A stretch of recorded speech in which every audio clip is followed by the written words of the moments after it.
Assalamualaikum Pak Ustadz. Izin bertanya eh, berkaitan dengan bagaimana kita berikhtiar dan bagaimana kita bertawakal ya. Kadang kita merasa gini Pak Ustadz, kita sudah merasa banyak banyak bertawakal gitu, atau banyak berikhtiar ya. Misal kita sudah berusaha gitu, terus ada hal yang membuat kita patah semangat akhirnya karena sebuah kegagalan. Nah ini untuk membangun lagi itu kadang bukan perkara yang mudah.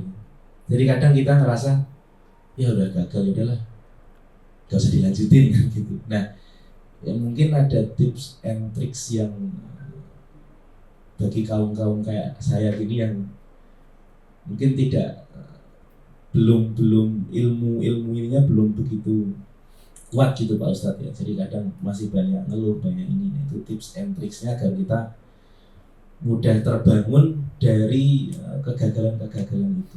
Itu Pak Ustadz, terima kasih. Pertama, kita harus, jadi begini, diberi kegagalan oleh Allah. Itu ada maksud. Maksudnya apa? Supaya kita belajar. Nah, pertanyaannya apakah kegagalan itu sudah bisa memberikan kita pelajaran atau belum? Kalau kita tidak bisa mengambil pelajaran dari kegagalan itu, ya pasti kita tidak akan bisa menjadi lebih baik. Nah, proses belajar ini justru yang paling berharga.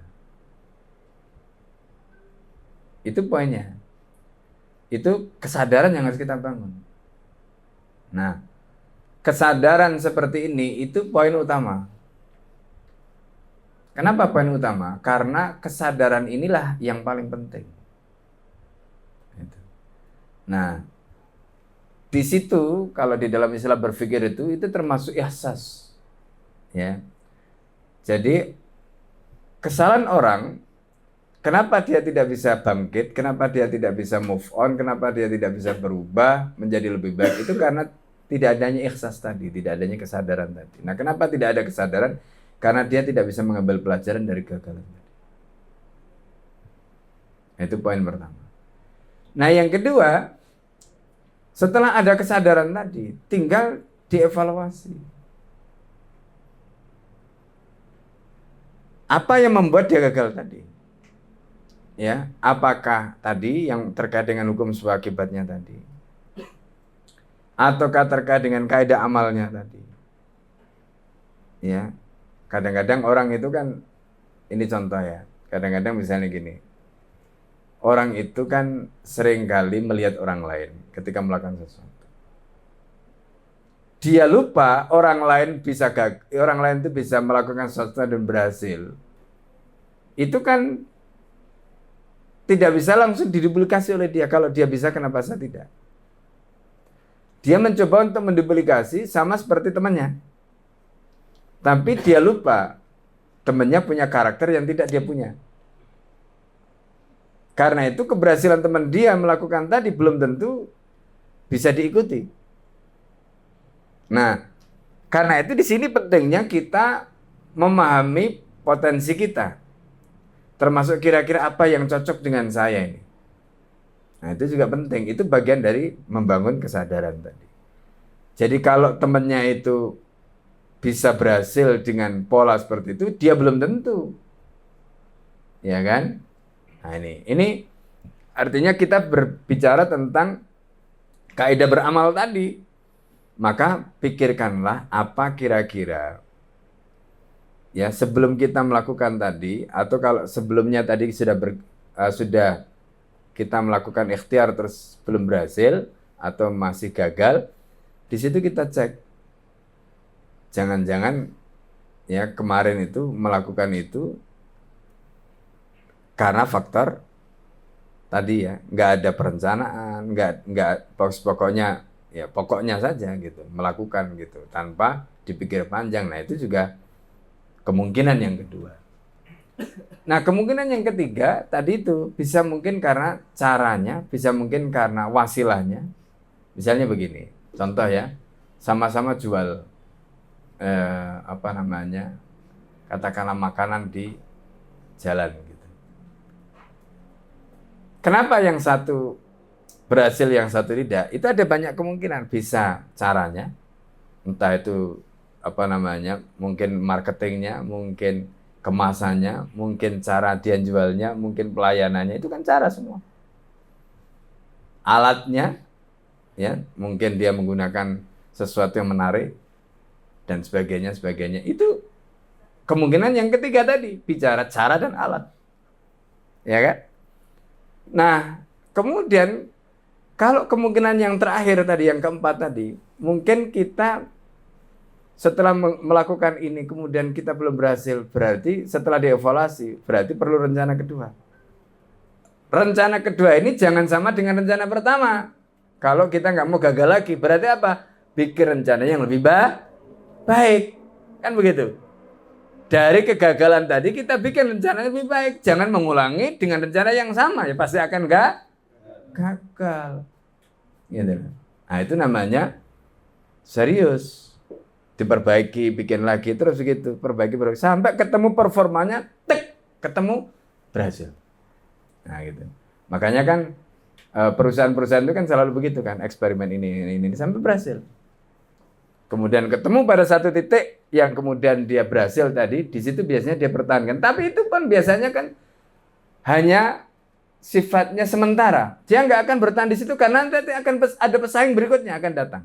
Melakukan duplikasi terhadap keberhasilan dia. Ya kan? Nah, itu. Nah, kalau dia tidak melakukan upaya lagi, bagaimana mempertahankan, bagaimana kemudian istilahnya itu melakukan kreativitas supaya kemudian dia bisa bertahan dan sebagainya tadi. Pasti nanti akan ada pesaing berikutnya yang datang dan bisa jadi entah itu dengan kualitas yang lebih bagus, entah itu dengan ini, dengan itu dan sebagainya. Akhirnya ini rontok. Ya kan? Nah, maka di situ tadi ya kita bicara soal apa? Soal ikhtiar. Gitu. Ya, bicara soal ikhtiar. Nah, selain itu tentu tadi supaya kita itu punya mental ya kan. Pertanyaan tadi bagaimana caranya supaya mental kita ini tidak mudah drop, tidak mudah jatuh. Sandarannya kepada Allah harus dikuatkan. Jadi kita itu cara menghibur ketika kita gagal itu pertama bahwa semuanya itu adalah dari Allah Subhanahu wa taala. Kita mau dikasih ya, banyak mau dikasih, sedikit mau berhasil mau gagal itu, kalau itu kita kembalikan kepada bagian dari qada dan qadarnya Allah, selesai. Ya kan? Nah, yang diperintahkan oleh Allah kepada kita apa? Ikhtiar. Jadi ketika kita sudah melakukan ikhtiar, mau nanti berhasil atau mau tidak, itu sebenarnya nggak penting. Yang penting ikhtiarnya sudah benar. Sama seperti begini, Anda mau menikah, ya kemudian ngelamar gadis pujaan hatinya atau laki-laki yang diharapkan. Yang paling penting itu sebenarnya adalah ikhtiarnya, itu ngelamarnya itu. Soal nanti kemudian diterima nggak diterima itu urusan kedua, ya kan? Sudah melakukan berbagai macam cara, misalnya uslubnya, caranya tadi, ya alatnya misalnya, ya mulai dari penampilannya, mulai dari macam-macam lah. Tapi kok tetap nggak diterima, gimana? Ya itu proses kedua. Yang paling penting itu adalah ikhtiarnya tadi. Ketika kita sudah melakukan ikhtiar terbaik tapi masih belum membuahkan hasil, Allah sudah mencatat ikhtiar kita. Itu yang paling pokok. Berarti apa? Allah memberi kita kesempatan untuk ikhtiar lagi. Berarti di situ dibuka lagi pintu apa? Ya, amal soleh untuk kita. Gitu loh. Nah, jadi karena itu ada ungkapan yang menarik yang disampaikan oleh Ibnul Qayyim. Yaitu, kam min sawabin ya yas'a ilaika fayakifu ala babi ya kila atau ala babi saufa wala Allah. Nah, jadi maaf, bukan kila tadi. Jadi fayakifu ala babi saufa wala Allah. Jadi Kam min sawabin yas'a ilaika. Betapa banyak pahala itu sedang menuju ke arah Anda. Tapi kemudian pahala itu berhenti. Fayakifu amamal babi atau alal babi. Dia berhenti di depan pintu. Ya. Jadi pahala tadi nggak sampai kepada Anda. Kenapa? Karena di sana ada saufa. Kita itu mau melakukan sesuatu terus antar aja. Atau kemudian lala. Ya nanti mungkin masih ada kesempatan lagi. Akhirnya apa? Pahala nggak jadi datang. Kenapa? Karena pahala itu kan diberikan ketika amal itu sudah kita jalan. Kalau amal itu nggak jadi dijalankan karena orang itu mengatakan ntar aja, nanti aja. Akhirnya pahala nggak sampai. Jadi yang penting itu amal sudah kita kerjakan dengan sempurna, selesai. Urusan berhasil atau tidak urusan Allah. Kalau mentalnya seperti itu, insya Allah kita itu nggak ada namanya down atau hopeless, nggak ada. Jadi kalau kita down, kalau kita hopeless itu berarti apa? Kita belum kuat imannya, ya. Nah karena itu ini yang harus dikuatkan. Itu makanya selain tadi hukum sebab akibat, ya kesadaran, tawakal, taufik macam-macam tadi itu, ya. Ketika kita melakukan amal, tadi itu kan kita bicara soal wirid tadi, ya. Jangan lupa, ya mulutnya itu juga zikir kepada Allah. Nah gitu loh. Ya, makanya orang-orang tua kita itu meseni ya. Jadi kalau misalnya ya kamu mau bekerja atau mau apa itu jangan lupa baca sholawat.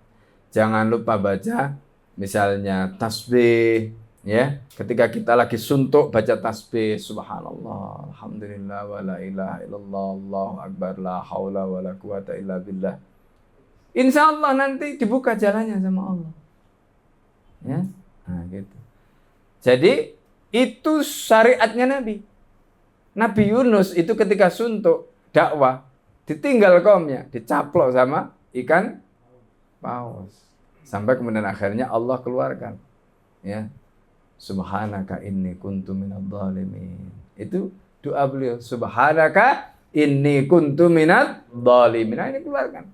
Nah kita itu diajari, kalau kamu ada masalah itu dia mengenakkan kamu, suntuk, sumpek, judek, ya kan? Atau jalan sudah buntu, baca tasbih. Itu subhanallah, alhamdulillah, wa la ilaha illallah, wallahu akbar, la haula wa la quwata illa billahil aliyyil azim. Insya Allah. Itu. Ya, nah gitu caranya.